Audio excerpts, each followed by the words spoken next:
Hello. Today I'm taking a look at an Argentinian white wine. So this is from Patagonia. This is Rugientes 45, Corte de Blancas 2018, and this is from Bodega Otronia. Bodega Otronia is a 50-hectare estate planted in 2010 in Churbut, which is near Sarmiento, and it's around the shores of Lake Musters. Varieties planted here include Torrontes, Chardonnay, Gewurztraminer, Pinot Gris, Pinot Noir, Malbec and Merlot. The owner is billionaire Alejandro Bulgheroni, and the winemaker is Juan Pablo Murgia. The vineyards sit at 258 metres above sea level, and they're farmed organically and they're certified as such. The soils here are lacustrine soils with clays.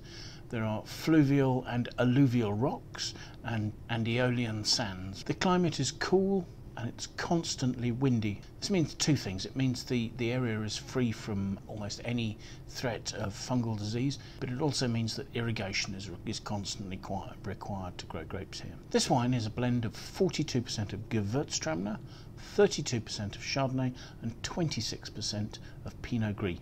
The fruit was hand-picked in the cool of the early morning, and it was picked in 20-kilogram baskets to cagettes to ensure that the fruit wasn't damaged by being squashed by fruit being packed above it. On arrival at the winery, the fruit was gently pressed as whole bunches. Pneumatic presses were used, and gentle whole bunch pressing yielded quite clean juice that was then allowed to rest and settle so that any solids fell out of it. Fermentation took place in a mixture of concrete tanks and concrete eggs. Free-run juice was kept separate from the juice that came off later. Fermentation went on in concrete tanks and concrete eggs. Once fermentation was complete, the wine was blended, was then put into either concrete tanks to age or into 5,000 litre French oak foudre, large barrels, where the wine aged for between 18 and 20 months before being bottled. So let's have a look at it, shall we? Looking at the colour, it's a relatively pale to medium, I suppose, yellow colour.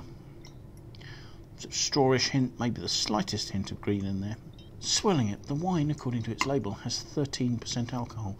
It's not particularly sticking to the glass. It's only just slowly starting to form some tears now. So there is some viscosity, but not a lot. So let's see what make of the aroma, shall we?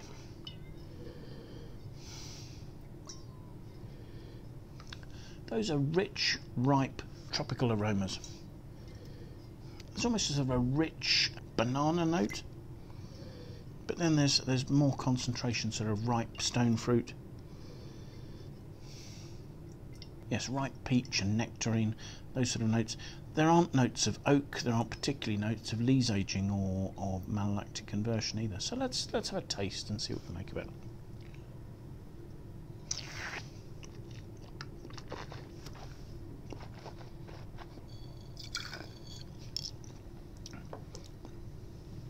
On the palate, the wine is dry, but it's very rich and ripe. Again, there are these notes of sort of ripe stone fruit. There's a slightly oily texture. There are spicy notes, which I guess is the Gewurztraminer coming through. There aren't particularly, certainly on the attack, notes of rose petals, the delicate notes that I would expect from Gewurztraminer. However, I'm getting a sort of a more rich lychee note coming in the middle of the palate, and that seems to be where that's showing. There's a sort of an oiliness to the texture of the wine. It's medium to full-bodied. It seems to have a slightly warm, sort of slightly spicy, slightly alcoholic mid-palate. The finish has a little freshness, but again, that's where I'm seeing those sort of ripe, soft, lychee notes coming through. And perhaps it hasn't got that sort of long, delicate, fine finish. So yes, there's a little bit of alcohol warmth towards the end, and some interesting spice notes. It's a rich, full-bodied dry wine. It's 5 years old. I don't think it's going to improve particularly in bottle. I think it's holding up reasonably well. This is a really enjoyable wine to drink at the moment. The flavours are rich and they last quite well. The alcohol's balanced. I guess the acidity is a little soft, but nonetheless an interesting wine. So thank you very much for joining us. I do hope you found the tasting of interest. If you've enjoyed it, do please press the like button. Do consider telling your friends. Do consider signing up and following us on YouTube. It would be fantastic to have your support there. Any comments you have, any feedback, please leave that in the box below. We'd love to know what you think about the wines we're looking at, the tastings we're doing, or anything else related to that. However, most important thing, do please make sure you make some time to come and join us for another tasting in the very near future, won't you? Thank you very much. Bye for now.